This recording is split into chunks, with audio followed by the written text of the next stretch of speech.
السلام عليكم ورحمة الله وبركاته.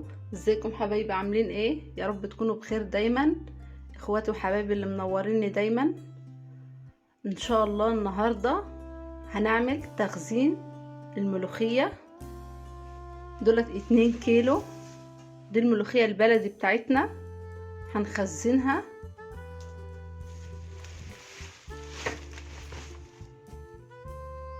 هنقطفها كلها، هنقعد بقى نقطف فيها، هنقطفها كلها. على ما اقطف الكمية دي كلها هرجع لكم تاني. بصوا حبايبي كده، بعد ما قطفتها شطفتها كويس، جبت 4 مرات في قلب المية، نزلت منها الطينة كلها لحد المية ما بقت رقة بيضة كده ورايقة خالص. هبتدي بقى اخرطها بالمخرطة، مش هضربها في الخلاط ولا اي حاجة، هنخرطها بالمخرطة احلى. بصوا حبايبي كده، بعد ما خرطت الملوخية بالمخرطة الجميلة بتاعتنا دي، نعمتها خالص اهي. قعدت اعمل كده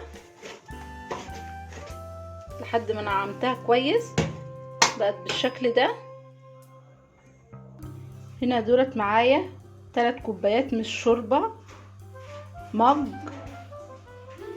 كده. الشوربة ابتدت تغلي كده، نزلت بالملوخية. لو عندك اي شوربة في الفريزر بتاعت لحمة او فراخ ماشي استخدميها، ما عندكيش يبقى هتحطي مية و3 مكعبات.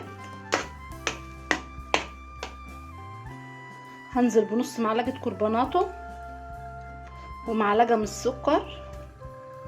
عايزاكم تجربوا الطريقة بتاعتي دي، جربوا وقولوا لي ايه رأيكم، هتعجبكم قوي.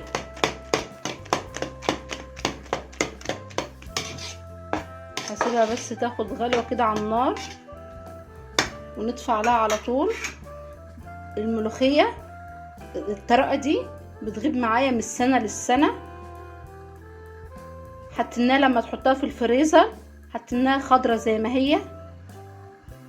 بصوا ابتدت بتغلي ازاي كده. خلاص انا طفيت عليها على ما تبرد عشان نعبيها في اكياس ونشيلها في الفريزر.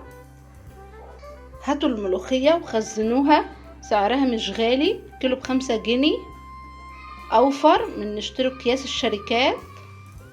ما تعملي الحاجة ببيتك اوفر واحلى، وضامنة ان الحاجة نظيفة. من ما هتعوزيها هتلاقيها تحت ايدك موجودة على طول. بصوا كده بعد ما الملوخية بردت خضرة ازاي، هبتدي بقى اعبيها في الاكياس كده. بعد ما عبينا الكمية كلها، ال2 كيلو جم 3 اكياس، ممكن تعبي على قد ما انت عايزة.